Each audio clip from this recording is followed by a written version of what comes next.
నెల్లూరు జిల్లా బుచ్చిరెడ్డిపాలెంలో సుపరిపాలనలో తొలి అడుగు కార్యక్రమం నిర్వహించారు. ఈ కార్యక్రమంలో పాల్గొన్న ఎమ్మెల్యే వేమిరెడ్డి ప్రశాంతిరెడ్డి ఇంటింటికి వెళ్లి ప్రభుత్వ పాలన గురించి అడిగి తెలుసుకున్నారు.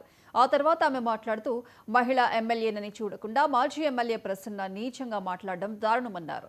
ప్రసన్న వ్యాఖ్యలను వైసీపీ నాయకులు సమర్థించడం హేయమైన చర్య అని ఆగ్రహం వ్యక్తం చేశారు.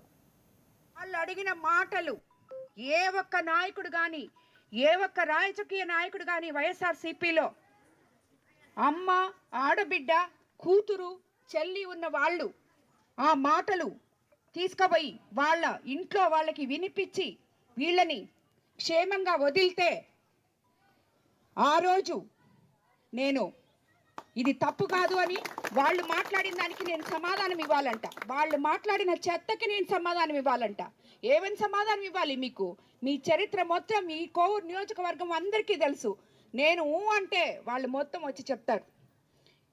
ఈరోజు వాళ్ళ నోళ్లతో వాళ్ళే అన్ని అరాచకాలు చేయించుకొని కడుపు మండిన నా కోవూరు నియోజకవర్గ బిడ్డలు ఎవరో తన తల్లిని అవమానించారు అనే కోపంతో ఏదో కొంత వేస్తే మిగతా అంతా మొత్తం పగలగొట్టుకొని ఈరోజు షామ్యానాలు వేసుకొని ఎగ్జిబిషన్ చేసి మీరందరూ వచ్చి దీన్ని చూసిపోండి, ఇక్కడ ఉండి పెట్టాను చందాలేయండి అని చెప్పి మాట్లాడే మీరు, మీకు సపోర్ట్ చేసే వైసీపీ నాయకులు,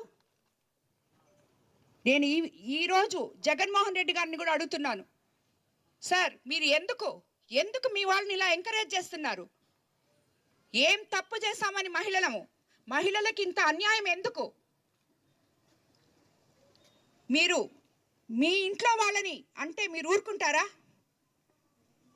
ఒక్కసారి మీరు ఈ మాట్లాడే వాళ్ళకి ఒక్కరికొక్కరికి ఫోన్ చేసి ఏం చేస్తున్నారా మీరు, మీ మాటలు వెనక్కి తీసుకోండి, ఒక మహిళని కుటుంబ స్త్రీని ఎందుకు ఇలా మాట్లాడుతున్నారు అని ఒక్క మాట అడగలేకపోయారు. వాళ్ళు అడిగిన మాటలు ఏ ఒక్క నాయకుడు కానీ ఏ ఒక్క రాజకీయ నాయకుడు కానీ వైఎస్ఆర్సీపీలో